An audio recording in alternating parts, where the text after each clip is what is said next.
Welcome to today's web seminar, Going Cloud Native, Why the Cloud Should Be Your Database Default. Organizations of all sizes, across all sectors, are constantly asking more of their data architecture. They need databases that do more, go faster, and adapt to their changing needs. Cloud-native databases are increasingly becoming the natural solution for many.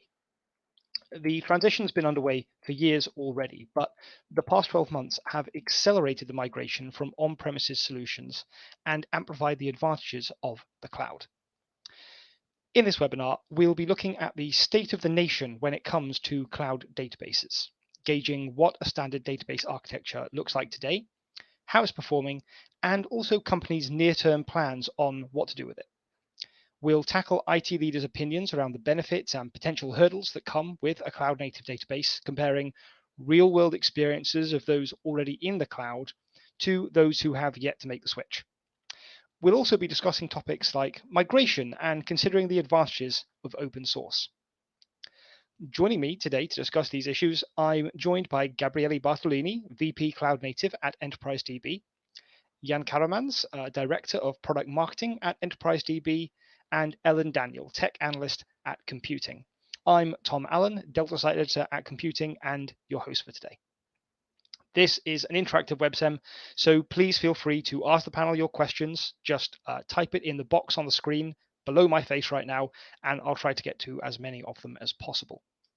We'll also be publishing some polls throughout the day and discussing the results throughout the websem, so do watch out for those and please do take part. Gabriele, perhaps I can pass it over to you first for your initial thoughts on the topic, and then I'll ask the same of Jan. Thank you, Tom, and thank you for the introduction. This is a very interesting topic. My position at EDB is actually to lead the Cloud Native initiative. So our goal is to bring Postgres to Kubernetes. Okay, so maybe during the talk I'll provide my opinion on this topic, and I think it will be the perfect opportunity to talk about this topic with a wider audience. So great, thanks, Gabriele. Jan, over to you. So what we are seeing in the market today is obviously a big change in this kind of radio understanding. Digital transformation. Digital transformation touches on a lot of these points, and obviously cloud as the new almost default platform for deployment plays a very important role. But what you see, and this is specifically also in the cloud native perspective that Gabriele will also kind of allude to a little bit more. One of the driving factors to do this digital transformation for applications and actually enable cloud adoption through that a lot easier. Lovely, thank you, Jan. And now I'll pass over to the fourth member of our quartet here, Ellen, with our first set of research. Thanks, Tom. So for this research today, we surveyed 150 IT leaders from a variety of different industries in order to gauge the state of play when it comes to cloud-based databases. The first question ascertains organizations' approach to the cloud, and from the findings, it is clear that the most popular response was hybrid cloud, with 51% of respondents choosing this option. 29% selected multi-cloud, with just 17% choosing single cloud. This indicates that the majority are opting for a combination of public and private clouds, as well as multiple cloud services or multiple providers. Next, respondents would ask what proportion of their databases are currently cloud-based and the proportion they expect to be cloud-based in 2 years' time. The data shows that currently 40% of organizations are storing more than 50% of their databases in the cloud, with 35% storing 0 to 25% in the cloud. However, in 2 years' time, almost 60% of respondents expect over half of their databases to be based in the cloud, indicating that while a significant proportion of databases are not yet cloud-based, this could change in the near future.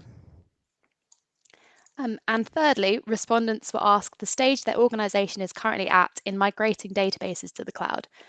36% of IT leaders said they were currently rolling out cloud-based database plans, with 12% incubating or trialing, 10% planning, and 19% having already fully implemented plans.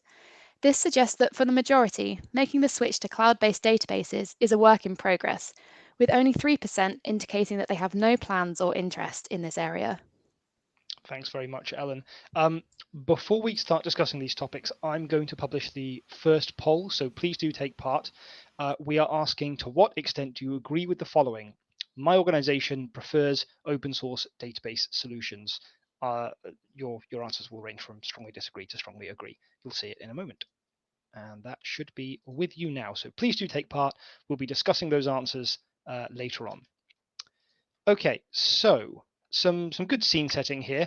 Jan, perhaps I can go to you first. How would you characterize the current state of play when it comes to cloud-based database adoption?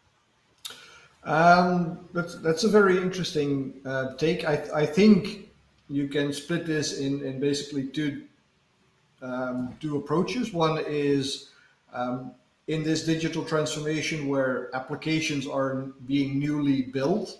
I think the adoption of cloud-based databases is very natural because it's the easiest way to, if you start in building a new application, to actually provision for your staff, for your projects, a new database.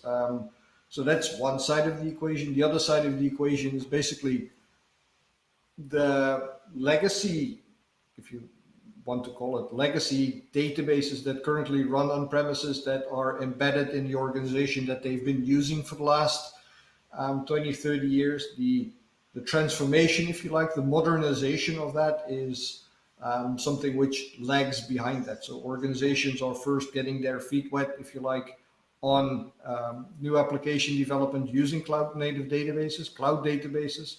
And on the other hand, transformation of existing implementations, and you see that is a little bit slower because it's ingrained in an organization. So it has a lot of various angles to that if you want to change that and start database adoption in different ways in that sense. Okay. So I think that also came back from Alan's research as well. Yeah, I think so. That sounds like then adoption levels might change in the next few years. Gabriele, perhaps you could talk about that. Yeah, absolutely. Yeah, thanks for the question. You see, IT, I mean, working in IT is a complex. IT is a complex world. The goal, if you work in IT, is to always meet customers' expectations. So to deliver better value. There's also a book actually called Deliver Better Value Sooner, Safer and Happier, which I really suggest to read. So the goal is to achieve higher velocity in terms of producing new features for applications in a very innovative world that is volatile, uncertain, complex, and ambiguous. That's the term VUCA. And so the world is going in the direction where, thanks also to the DevOps movement, there are no barriers between departments, or there's this concept of multidisciplinary teams that is actually working. So the goal is to make the database live closer to application developers. So that's the whole idea of, for example, cloud native. So in the cloud native, the cloud native terminology actually suggests that there's this DevOps culture, or let's call it whatever we prefer, that suggests to use microservices in a containerized way that are then managed by Kubernetes.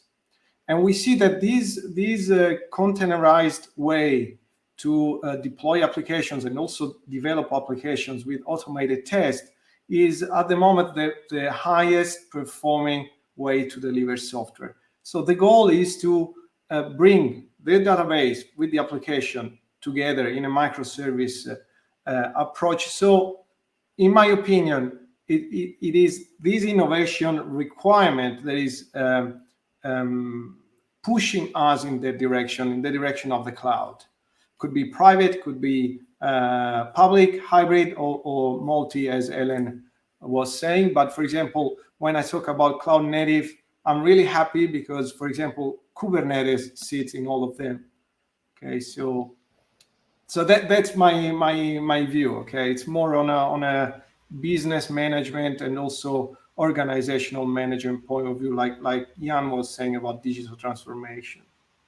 So if innovation is pushing us in the direction of the cloud, how come more organizations did not move to cloud in the middle of the pandemic? Gabriele, you can answer that one, or Jan, I don't mind who takes it. To cloud databases, sorry, I should specify that, because plenty of people move to cloud. I think there is multiple angles to this. One of the things is that, you know, organizations, and this is more of a holistic view on how businesses behaved in the pandemic, and perhaps Gabriele can contribute to that thought train next. But what you see is that a part of the companies have said, you know, this is this pandemic happening. Let's not do too much. Let's keep our feet kind of still, because we don't know what's going to happen after. What kind of resources will we have? What will we end up with? So that would be one group. The other group of organizations really said, you know, this is the time to start doing a lot of this transformation, to do a lot of changes. This is what we've seen in our own business as well, that this group of organizations that really wanted to dive into this have focused on system modernization, but then rather on functionality and things like that. So I think a lot of that change came from there as well. Yeah, and also I think probably we'll see the results of this change probably in the next months or even year. You know, because what I was saying before about the DevOps culture, for example, that doesn't happen overnight. Okay, it's a process that it's a mind shift. Okay, so it will require months or years to happen. I think pandemic has accelerated that, and probably we'll see probably in 1 year's time, probably we'll have different results. As Ellen was already suggesting from the poll, over 60%, I think, of the respondents are thinking about going to the cloud in the next 2 years. Yeah, let's look back at the other results of this poll. Gabriele, perhaps you can comment on this one, seeing as you've got the mic, as it were. We can see that most people here are opting for hybrid cloud, more than half of the respondents. Why might that be? Yeah, I think one approach for me is data protection, probably. Okay, so the database especially is where data is stored. Okay, and data is the most important asset of a company. Okay, so, and especially, for example, in Europe with GDPR in the last 3 years, there has been a lot of change in that direction. Okay, so I think there's still probably this feeling that having at least full control of the data is an important principle. Okay, so I think that's why having a private cloud primarily, and then host, for example, for disaster recovery purposes, data on a public cloud provided that I think is probably it makes sense, as an option. I don't know if Jan. Perhaps another thought to add to that. I think what Gabriele said is correct.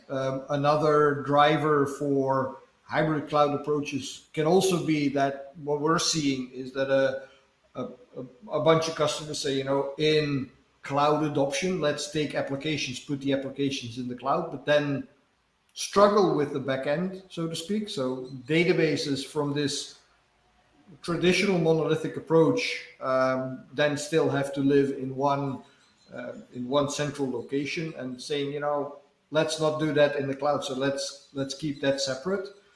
So you have a set of customer-facing applications that use the same database as some of the internal applications, where they then say, let's put the customer-facing applications on a public cloud provider with a connection to the backend database. And that kind of feeds into that hybrid approach. That would at least be one thought that I would share on here on this. Yeah. Great. Okay. Thanks both. Without wanting to move us on unnecessarily quickly, we do have a lot to get through. So I'm going to pass it back to Ellen now for our second set of research and encourage all of you to continue to take part in the poll. We've had a lot of submissions already, but if you haven't, please do just give us a quick answer. We'll discuss that soon. Ellen, over to you.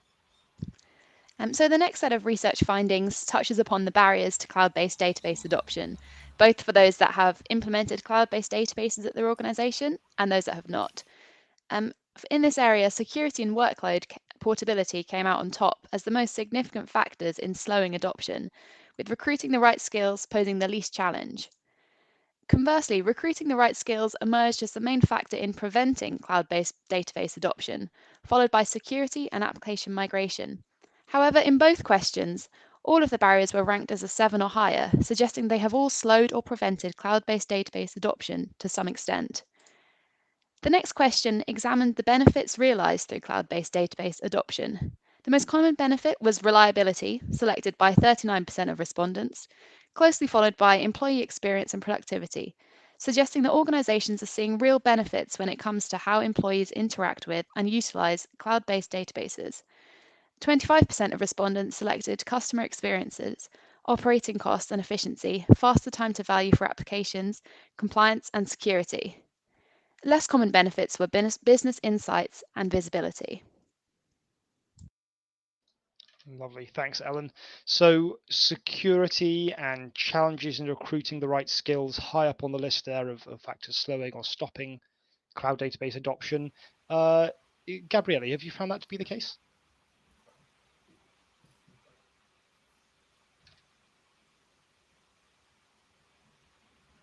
You're on mute there, Gabriele. Yeah, I mean, as I was mentioning before as well, you know, with GDPR, certainly, you know, especially in Europe, we had to make those changes, and yeah, I agree. Security is one of the main concerns with compliance. So. But you know, again, in terms of when I think about cloud native, again, it's a holistic approach that we need to take, and it's not just about compliance, but it's also about the technology, what the technology provides from the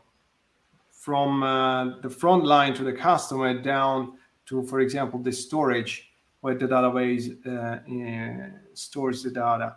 And for example, if I think about when we think about Kubernetes related technologies and we host a database there, Kubernetes already is designed for security, okay, at all levels, okay.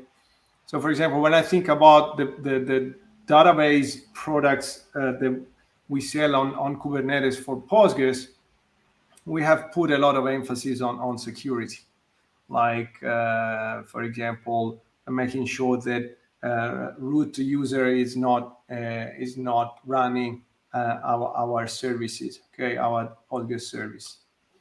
But I don't know what maybe Jan has got, you know. Yeah, one of the things that we obviously have seen in the past is if you start looking at general public cloud providers, they're usually big American corporations, right? We're talking about Amazon, we're talking about Microsoft. These are fit into the American system in that sense, and there is a big objection especially from within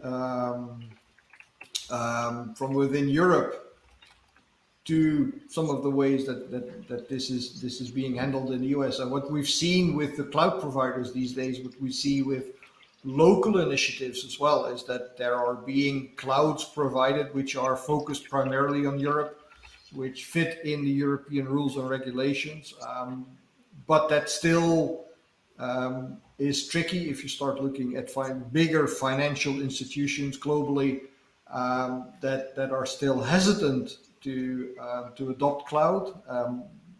And what we see is that there is a fairly big push to kind of get rules, regulations, get regulatory compliance set up for cloud, um, to be able to drive this adoption. If you look at at some of the financial institutions, putting your applications on a cloud basically means you're outsourcing your IT, and that comes with a big set of rules and regulations for them to be compliant. So that is at least one of those prohibitors which are in there, and I'm absolutely convinced that this is going to be addressed in the coming months and years.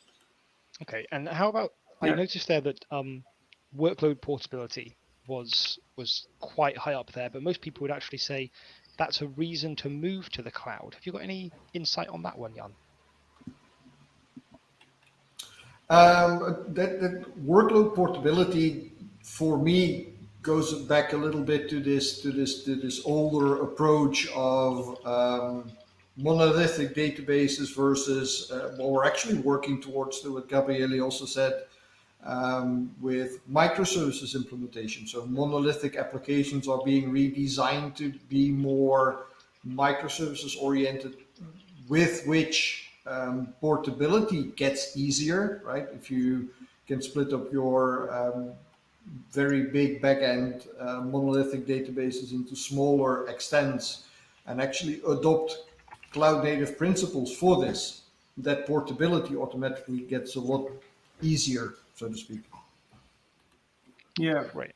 And also, I think, for example, just to go back to the cloud native comparison, that's actually because, as I said, cloud native is pretty much young. Okay, 5 years ago, Kubernetes didn't exist. If you think about it, I think it could be also the fact that you can, thanks, for example, with Kubernetes, you can port you can migrate from one vendor to another, from one public provider or even a private cloud provider to another. So, for example, Kubernetes can be the infrastructure abstraction that allows, for example, to remove vendor lock-in, okay, from a specific cloud service provider. So, and so that I think, for example, Kubernetes could enhance workload portability because of these native capability to be moved across different infrastructures, underlying infrastructure, so the independence from the infrastructure. Okay. Gabriele, I'd like to ask you actually about a factor that appears on both of these charts, the one about slowing adoption and stopping adoption, which is skills challenges. It's the lowest in the factors slowing adoption, but the highest in the factors stopping it. I wondered if you had any insight on that, anything to add about it. Yeah, certainly, because I actually lived that, okay, on my, in my experience. So, I consider myself, a technical person. I had a very good Postgres background, but a couple of years ago, I decided to try something new. I was very interested to all this cloud native movement that was happening. So for me, the first difficulty was to actually see that world, okay, because I thought it was the usual fad, or that we've seen in IT for many years. So I think that was the first challenge, even to realize that there's the other world. The second one is actually when you start looking from that window or from the door, you open the door, you see that there's a very complex world. The technology is completely new. Is, for example, to some extent counterintuitive, unless you take a bit of time. There's a deep learning curve, especially at the start. You take a bit of time to learn these new technologies. So if you don't get the right skills, you don't even have the skills to see that world and to even approach that world. So I agree with that. I think that skills, and especially going back to IT and knowledge work, it's about the people. I think people, and it could be a paradox in this information technology driven world. It's even my experience. It's even more about the people. So finding the right people, working as a team to solve complex problems, but you need the right skills. It's like when you play, I don't know, in a jazz band or in a blues band, everyone, or in a football team, for example, everyone has to do their own part, but they need to be specialized. They need to be expert in their world. So it's about, finding these skills. So yeah, I agree with that. Okay. Football is a bit of a touchy subject for some people at the moment, so maybe let's avoid mentioning that one. Perhaps with football, so. Okay, so these concerns that we've looked at here, are they widespread among people who've already migrated to the cloud, or are they more widespread among those who are yet to make the switch? Is it a fear of the unknown, Gabriele? Yeah, I think as I said, it's good to have fear, but we need the right amount of fear because of the unknown.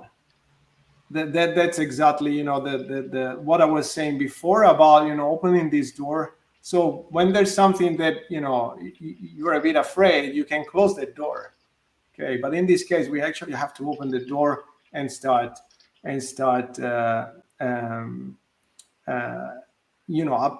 approaching those challenges. So I think for those that are already there, I think the concerns might be about costs.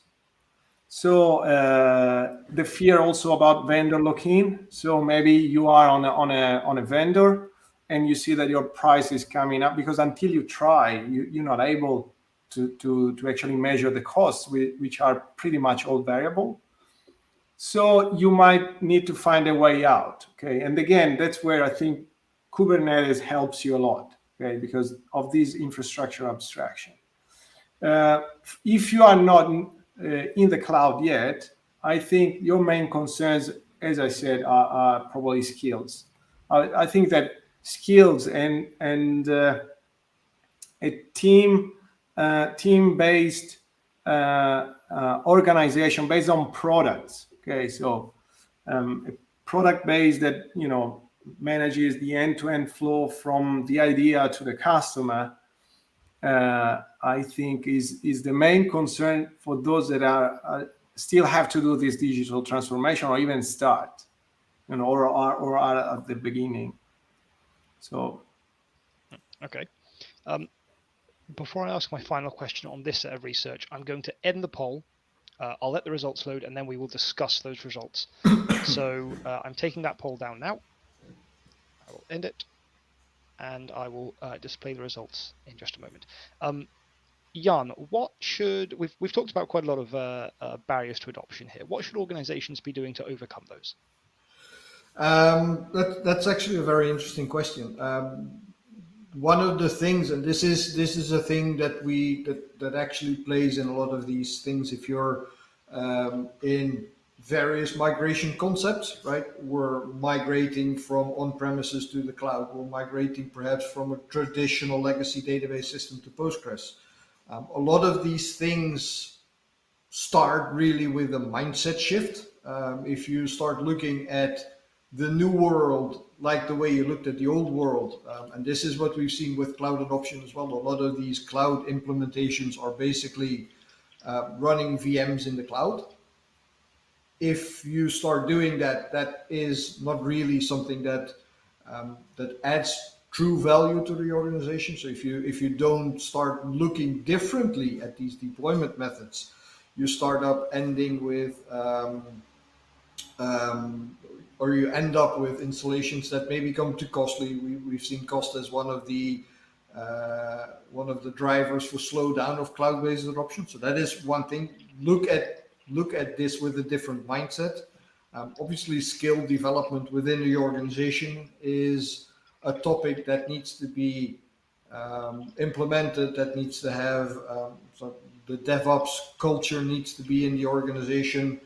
So that's another thing. And obviously you need to find the projects that are fitting for cloud adoption. If you have an implementation that's running completely on premises, that is completely internally focused, it might not be the first best choice to do a cloud migration to. So those are considerations you need to make if you start looking at, okay, I'm now going to embark on this journey to the cloud, as it's called, to consider and to kind of make sure that you've got all your I's dotted and your T's crossed, right, before you embark on such a journey into the unknown. Okay, great. Right, let's look at the results of this first poll, and then we'll go into the second poll after that. So I'm going to display the results. I think it will display it to our audience as well. If not, I will just narrate them. So we asked, to what extent do you agree with the following? My organization prefers open source database solutions.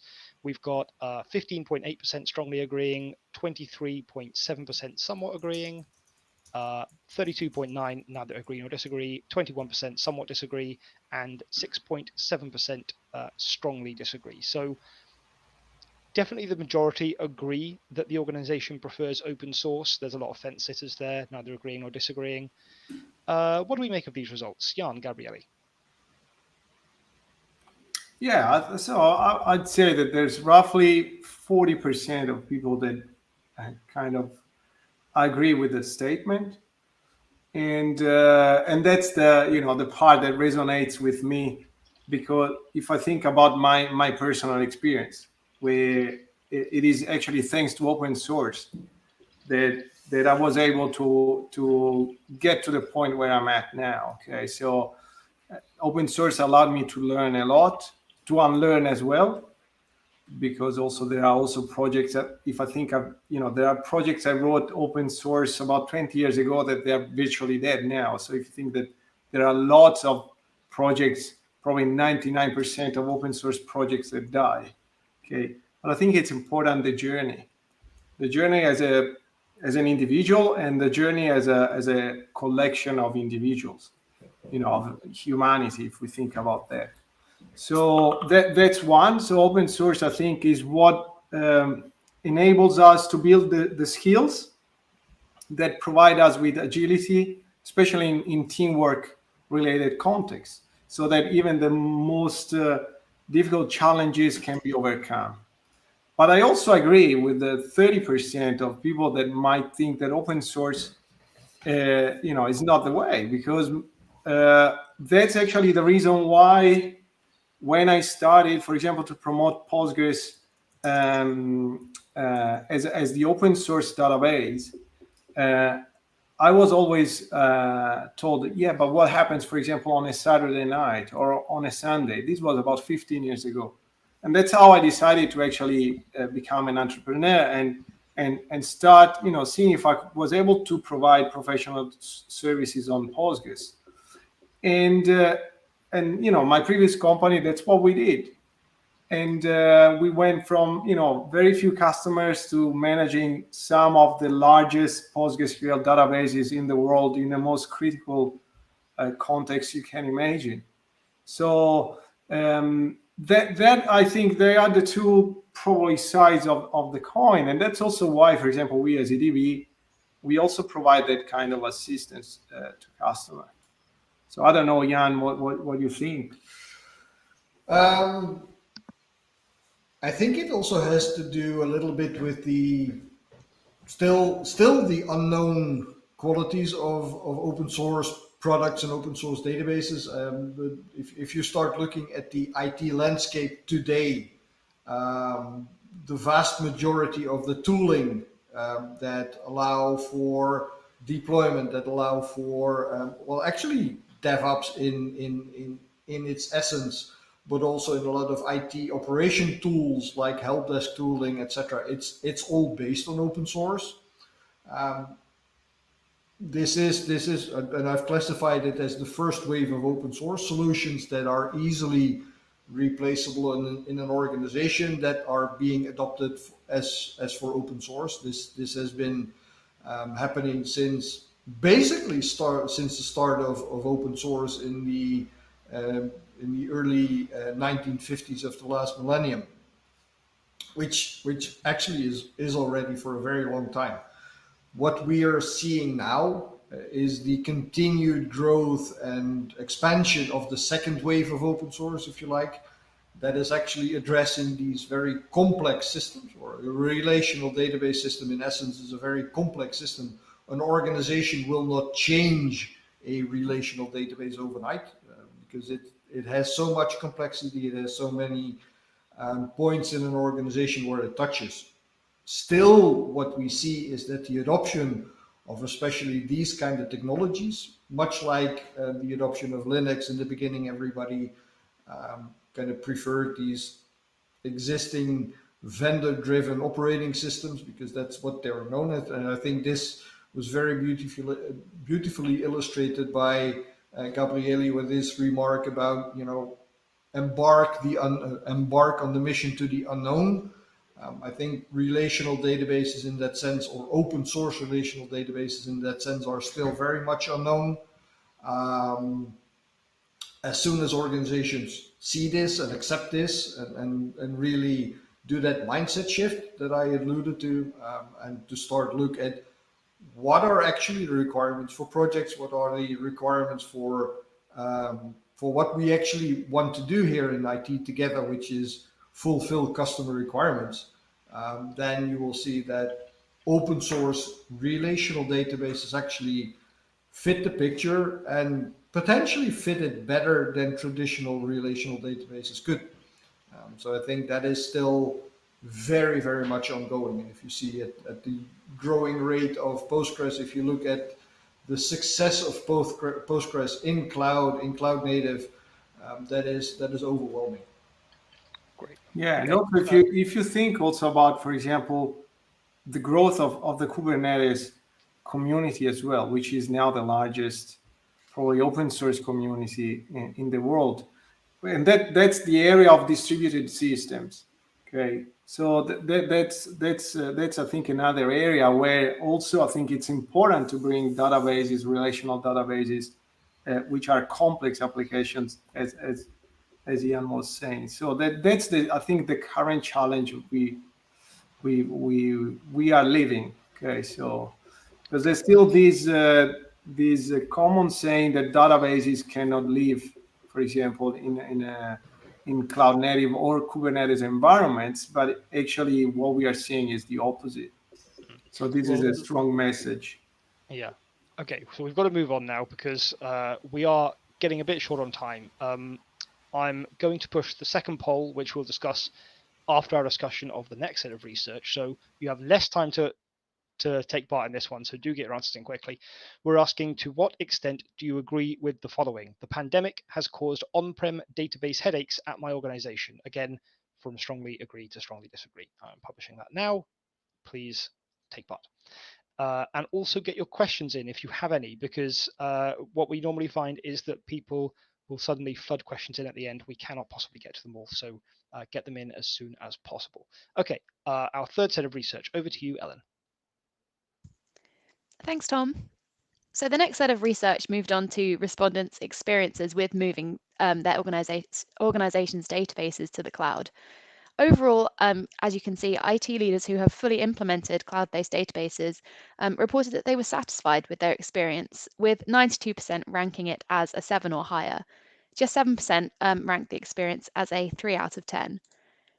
Respondents were then asked if the COVID-19 pandemic had accelerated the migration of on-prem database solutions at their organization.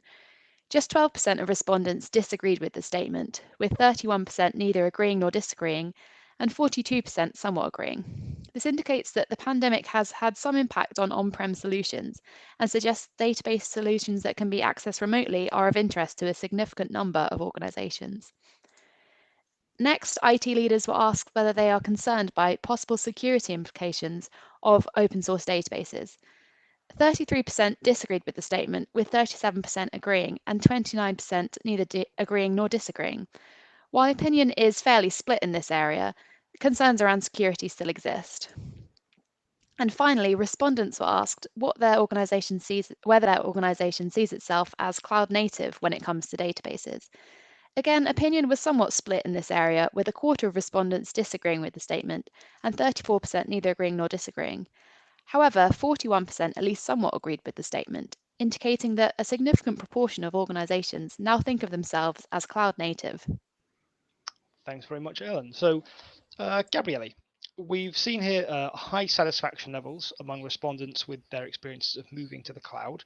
What kind of long-term benefits are organizations reaping as a result of cloud-based database adoption? Yeah, okay. I think there's actually the main long-term benefit is actually to make customers happy. Okay, so that's the ultimate goal, because we normally focus on the means, like the technology itself, but technology serves for the purpose of a higher goal. Okay, so in my opinion, again, it's about achieving that agility, that velocity of that allows us to deliver better value to customers in a faster way, but without reducing the quality and the security of the artifacts we produce. And again, here I think the important shift is about creating this infrastructure abstraction that speeds up, I think, cooperation between developers and DBAs and system administrators in general. And the concept of automation is fundamental. I can spin up machines automatically for duration of tests and destroy them at the end. So using pipelines to build the artifacts automatically and check for the presence of bugs or security risks, like, for example, static code analysis or static scanning of container images, just to name two. So I think that's the ultimate goal I would name. Great, thanks, Gabriele. Thank you. Jan, we've talked a little bit here, and the poll, of course, is about the pandemic and databases. How has the pandemic impacted organizations' attitudes to cloud-based databases specifically? I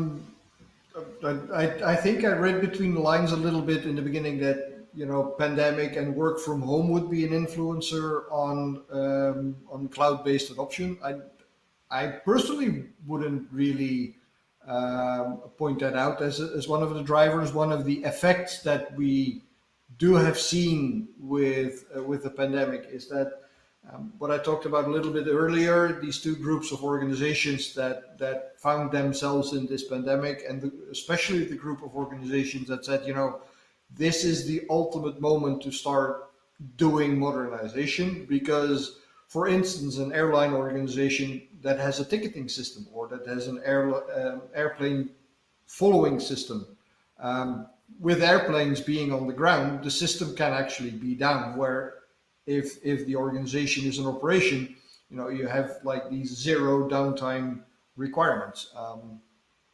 So if these organizations now take the time in the pandemic to do modernization, they can easily see, the system will be down for a couple of days because we're doing some major reorganizations here. So this is what we see as pandemic impacts to some degree. Okay. We'll pick that up again in the poll results. So again, if you haven't answered the poll, take part now. We talked a little bit there about open source as well. That was a big topic that we talked about in the first poll. We saw it in this next set of research. What kind of security concerns are associated with open source? Jan, I'll go to you first. Perhaps Gabriele, if you have anything to add, you can jump in as well. That's actually a very interesting question. Basically, the rule of thumb is an open source database is the most secure solution you can have, and this is something that we get challenged on more often, because a lot of people will say, no, a closed source solution which is guarded and built by one specific vendor is absolutely the safest thing you can have because they hold the key to the security. And I know Gabriella will support me in this, my point in this is actually that's wrong. A open source database is more secure. Why? One, there are more people reviewing code, so vulnerabilities, if any of them survive the scrutiny of actually code being committed or submitted to the project, if you like, is inherently more secure because more people have looked at it. And if there are security vulnerabilities, everybody will know them, not just those who look to exploit vulnerabilities, but also those who look to guard against those vulnerabilities. So that kind of gets you in a system where you can very easily build something which is so secure that it's basically unbreachable. Gabriel, anything to Yeah, add? I totally agree with you, Jan, on that point. Actually, there are common vulnerability exposures, that everyone can see, so it's totally transparent. So of course you might say that that's actually negative thing. I actually think it's the opposite, as Jan was saying. But I think there's this message of pervasive security. I mean, we have to, as we say, shift left on security. We have to bring security directly into the pipelines, into the development process, not as a downstream activity to be done, with mass inspection, like Dr. Demi used to say. So I think it's again the teamwork importance about having security experts in a team, so that security is actually checked at every step of the development phase.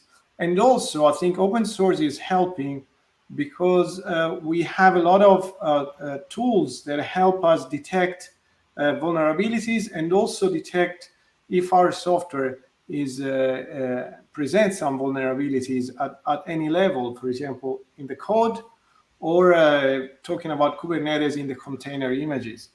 So the important aspect here, I think, to consider is that we need to embrace this culture of always updating the systems.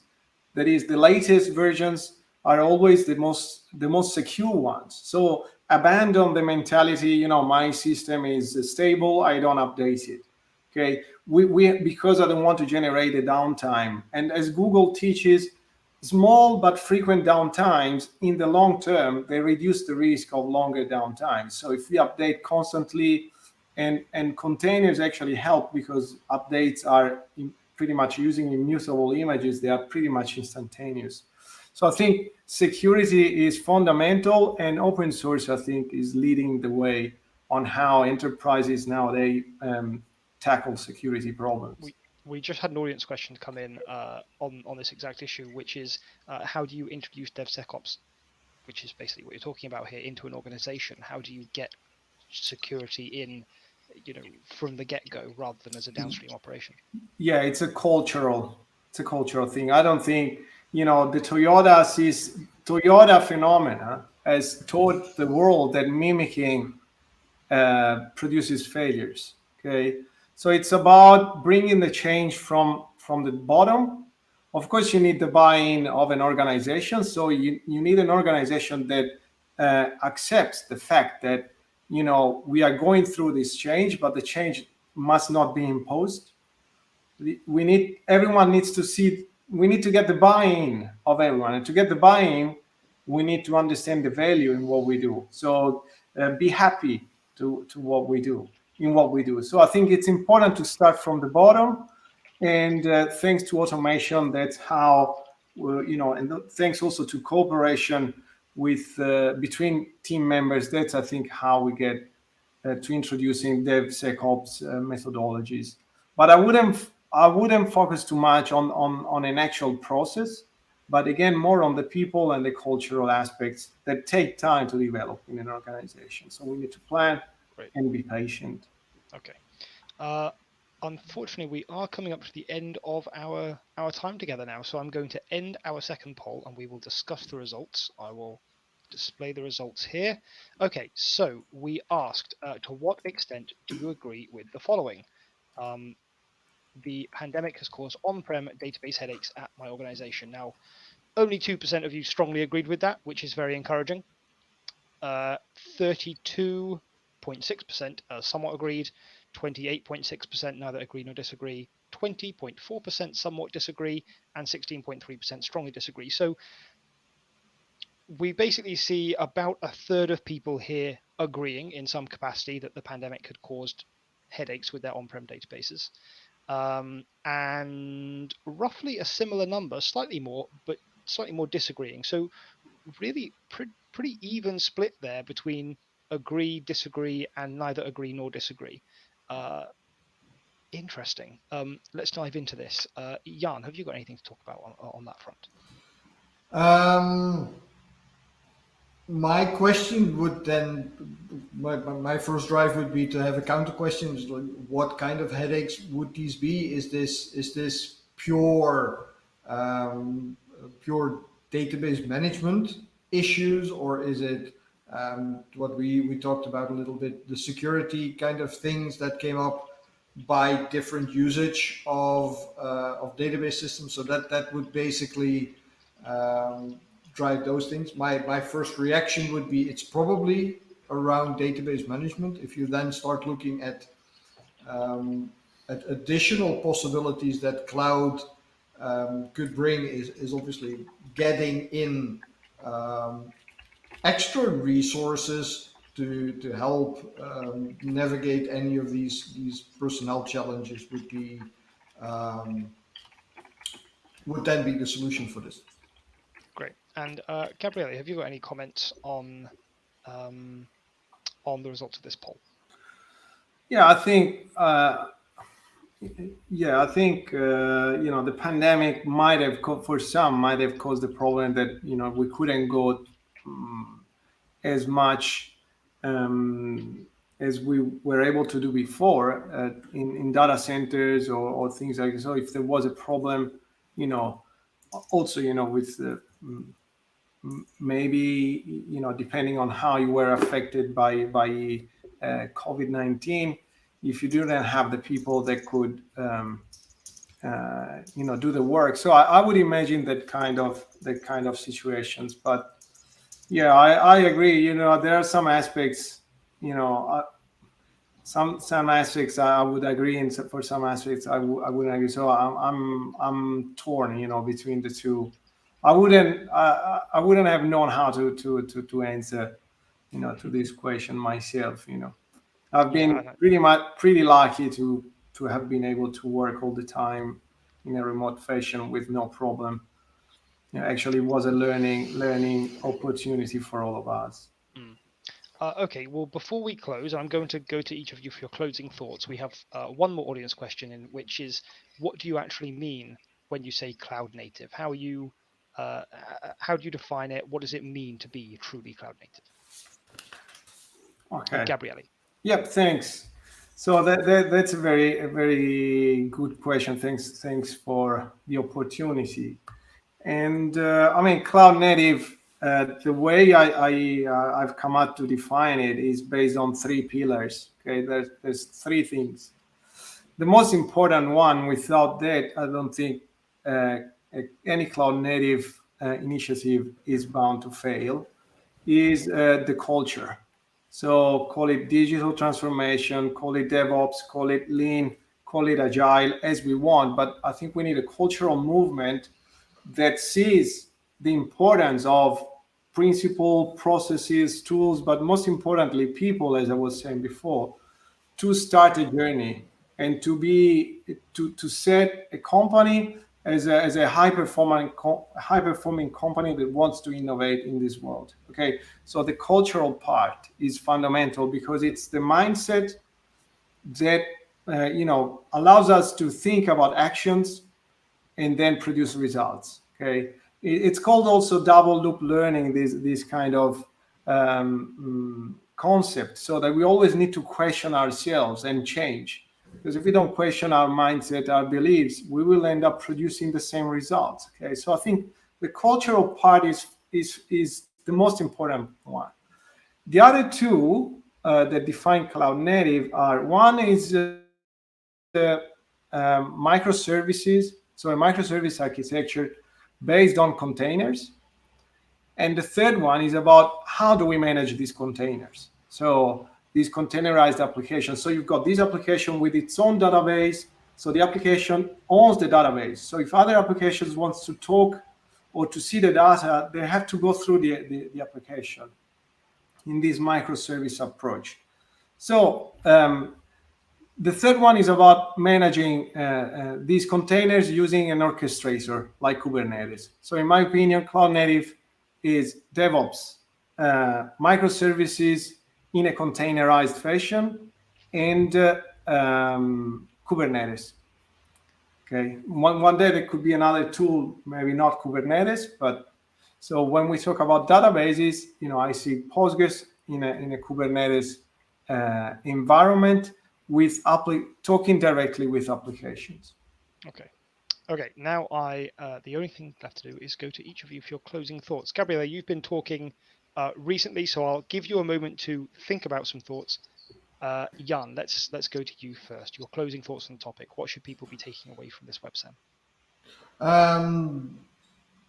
And this is allow me 1 or 2 minutes to get on my soapbox, right?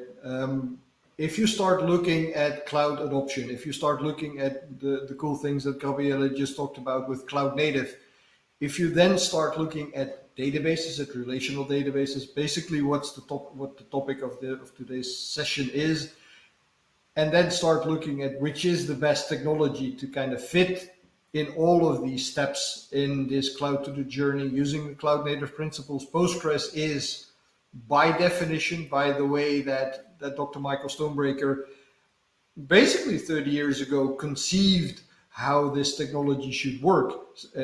By basically, if you would look at it today, this is how you would build the system to fit in these challenges, which is in itself amazing.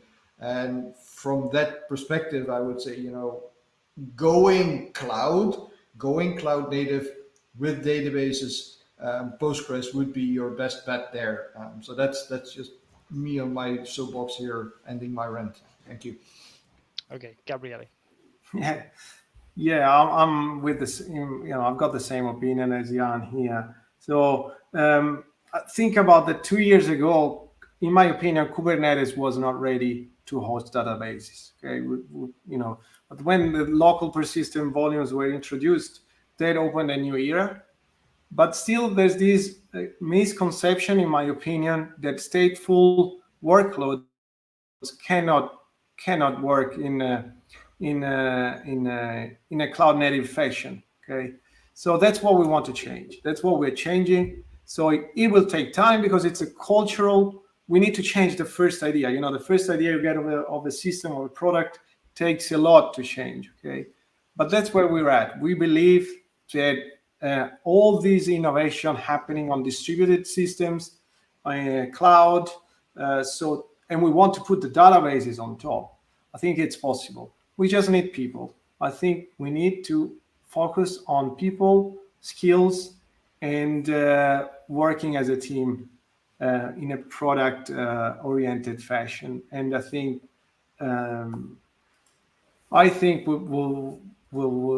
we'll have fun and we'll produce value for our organizations. Great. And finally, Ellen.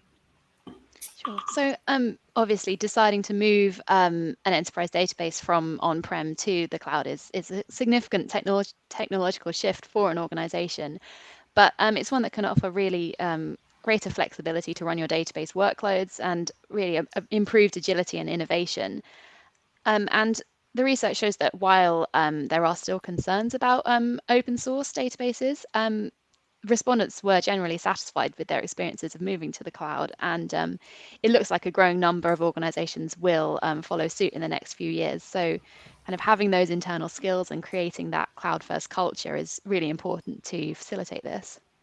Absolutely. Okay, and that is all the time we have. So thank you to Gabriele, to Ellen, to Jan for joining me here, and thank you to you, our audience. We will see you again very soon. Thank you. All right. Thank Bye you. bye. Ciao.